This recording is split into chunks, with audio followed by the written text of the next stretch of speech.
X2 X-Men United, sounds like a f***ing football team. Spare me the lecture. Anyway, X2 Electric Boogaloo picks up pretty much where the first one left off. Wolverine is off looking for answers to his past, the X-Men are chilling out and taking the students on field trips, and Magneto is still imprisoned in his plastic Hannibal Lecter cell. You should have killed me when you had the chance! Man's got a point. However, after a teleporting mutant called Nightcrawler, played by Alan Cumming, seemingly tries to murder the president, the US government declares war on mutant kind and sends Colonel William Stryker, played by Brian Cox, to bring the X-Men to justice. But then, whoops, it turns out Stryker doesn't want to bring the mutants to justice and instead wants to mind control Xavier into powering a machine that will wipe out all mutants across the entire planet, which leads to the remaining X-Men teaming up with Magneto and Mystique to save Charles and stop Stryker's evil plan. Because these movies really love a good metaphor for racism. And self-harm. Did you do these yourself? Yes.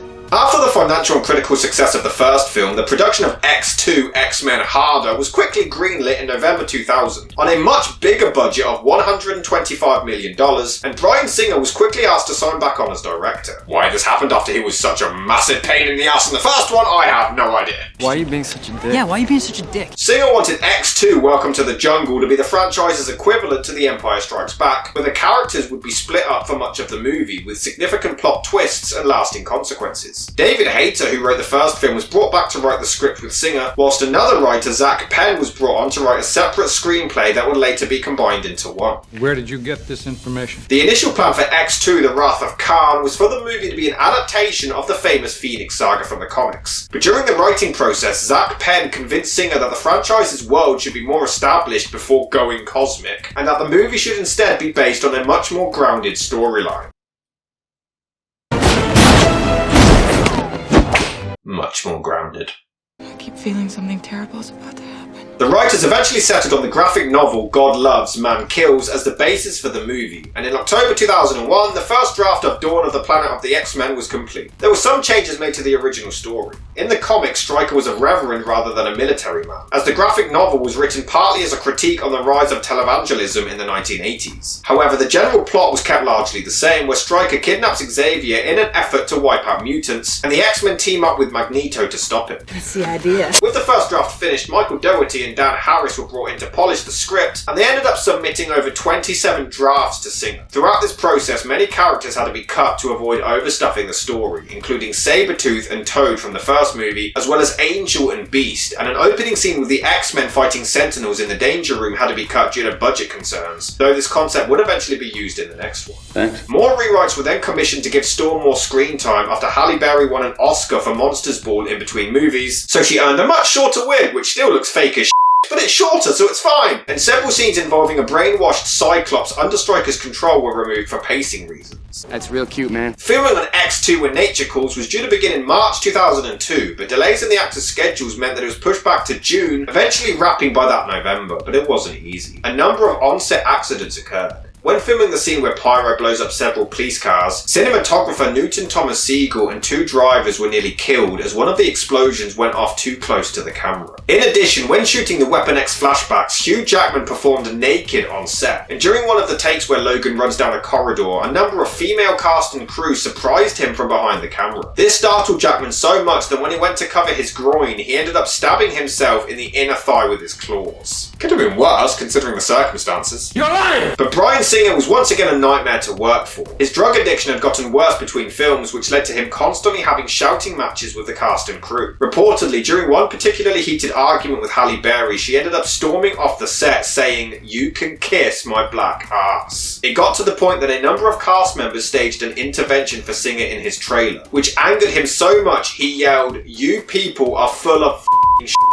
You're lucky to be working with me." Yeah, it sounds it, mate. But that doesn't make any sense. Alan Cumming also had a terrible time on set. Though he praised the final product, he found the work environment to be extremely toxic and unprofessional. And in particular, he hated the prosthetics he had to wear, which reportedly took 10 hours to apply every single day. We were really in a very bad working situation. It was dangerous, it was abusive, and the studio didn't care. All the actors said something, and they still just went, "Oh, never mind, it's only going to be a few more weeks, don't worry." I really liked the film, but often for me, it's the experience that's more important than the end product, because so many things can go wrong. I would much rather have a great time and come out with a terrible film, but at least it was a good film. Turn that off. So after a shoot packed to the brim with on-set shenanigans, X2 Judgment Day of the Dinosaurs Part 2 The Revenge of the Killer Clowns from Outer Space was released on May the 2nd, 2003. It was an even bigger hit than the first, grossing $407 million worldwide, and the movie was universally deemed by fans and critics as an improvement to its predecessor and one of the best entries in the X-Men saga. And I will admit, these movies do really have a tendency to give us some truly kick-ass opening credit sequences, don't they? I will say, these films are quite dated in the sense that nowadays every superhero movie tries to be so damn serious. Christopher Nolan attempted to have a grown man dressed as a bat and a killer clown to be grounded in reality. Jon Favreau attempted to have a billionaire philanthropist building a robotic superhero suit in a cave fighting crime to be grounded in reality. And Zack Snyder attempted to have a superhuman alien from outer space saving the world be grounded in reality. These movies say, F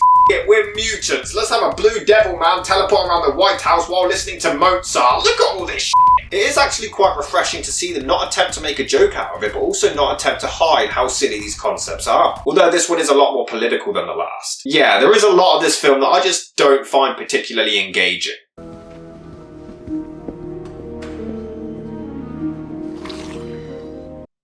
Just in case you didn't figure out that that was Mystique. I mean, that guy died in the last movie. Who else would it be? Boyfriend? So how do you guys... Well, we're still working on it. Does Logan normally ask couples how they f***? There is actually a scene where Iceman reveals to his parents that he is a mutant, which was modelled off of a gay coming out scene. Ian McKellen even worked with the screenwriters to make sure that the scene came across as authentic. And I will say the imagery is certainly improved. The visuals are pretty damn good in this one. I've already made a Silence of the Lambs reference, but come on, Bryan Singer clearly watched Silence of the Lambs! There is a really awesome scene where all the mutants begin to get attacked and abducted at X-Men Football Club's headquarters, which leads to Logan kicking some serious ass. Yeah, the movie does drag a bit in the first act, but it does pick up a whole lot more in the middle. And even Rogue's better in this one. I guess someone taught her how to act between films. In fact, she's really good, and her and Iceman are quite cute together. No, stop that! Before foreshadowing the movie later on in the franchise, years in advance. What are you doing?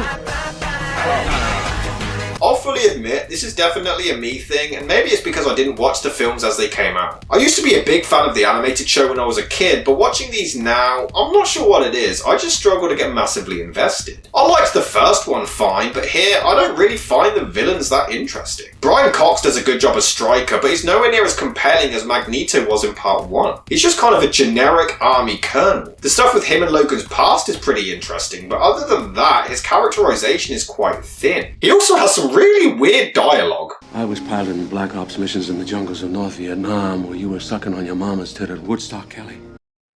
Brian Cox and Bruce Davison are the same age, and it's not even like they don't look it either. But they do sometimes get some good lines. Oh my God, William, this is your son. What have you done? No, Charles. My son is dead. Just like the rest of you. And the film automatically gets bonus points for Logan nearly kebabbing a cat. There's a scene where Magneto escapes prison by literally ripping the iron out of prison guard's bloodstream, which is pretty awesome. And they do get a funny line every now and then. This is all my fault. Actually, they discovered that males are the ones who carry the mutant gene and pass it on, so it's his fault. Halle Berry is pretty good as always, but they get cornered by the police and the cops ask Logan to drop his blades. And he says, I can't. but he can retract them. I mean, he refuses and just raises his arms, says he can't put them down and gets shot. Why doesn't he just retract them?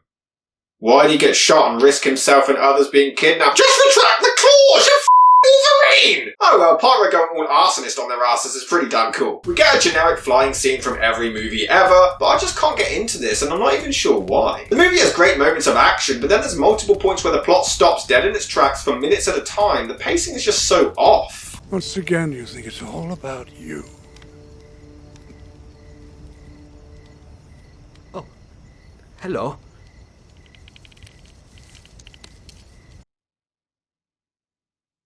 Then Jean cheats on Cyclops because f it, Logan's a hunk. I mean, she does it again in the next scene. It's revealed to be Mystique, so I assumed, okay, Jean didn't really cheat. But no, they actually confirmed that it was Jean the first time.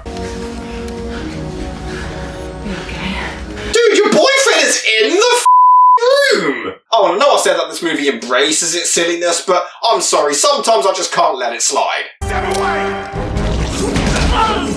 I'm not taking that seriously in the Teletubbies, let alone in X2 Secrets of the Ooze. Secrets of the Poos! I will admit, Jackman's acting during the Wolverine flashbacks is fantastic. Before they address how many movies they've made in this saga. There are so many of them. But don't worry, Marvel, we'll fulfill your fetish of the hero fighting an evil version of himself. Another evil, unkillable character with claws! Who, by the way, is called Lady Deathstrike. Yeah, no one ever calls her that on screen, but in the credits she's listed as Lady Deathstrike, alongside her cousin, Queen Super Duper Nasty. The fight scene is pretty damn good though, and the musical score is pretty awesome. I just love anytime Logan loses his shit. He's definitely the shining star of these films. This Jackman fella should really take on acting full time. I think he could be a big star someday. Female drivers, am I right?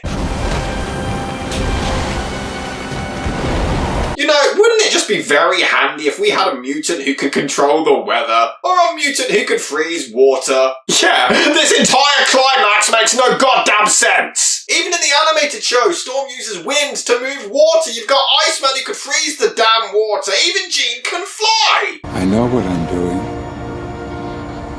This is The only way. No, it's not, you stupid cow! In fact, why can't you just do this from inside the ship? Why not above it? You can fly! You can fly! Why do these characters forget their own motherfucking powers? It makes no sense! She sacrifices herself for no reason! She doesn't have to die! None of this has to happen! This is a movie praised as like the Terminator 2 of this franchise, but the entire climax makes no goddamn sense!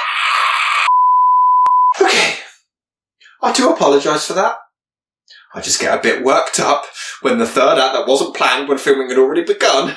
It just is entirely pointless and makes no goddamn sense! Okay. This film is okay. Just ignoring the big climax. The movie's okay.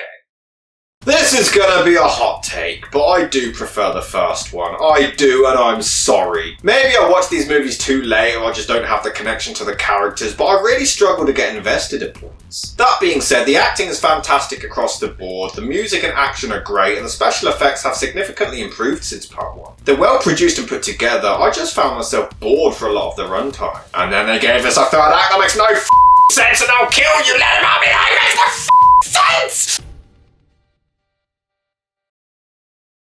Seriously, I don't get it, guys. I don't get it.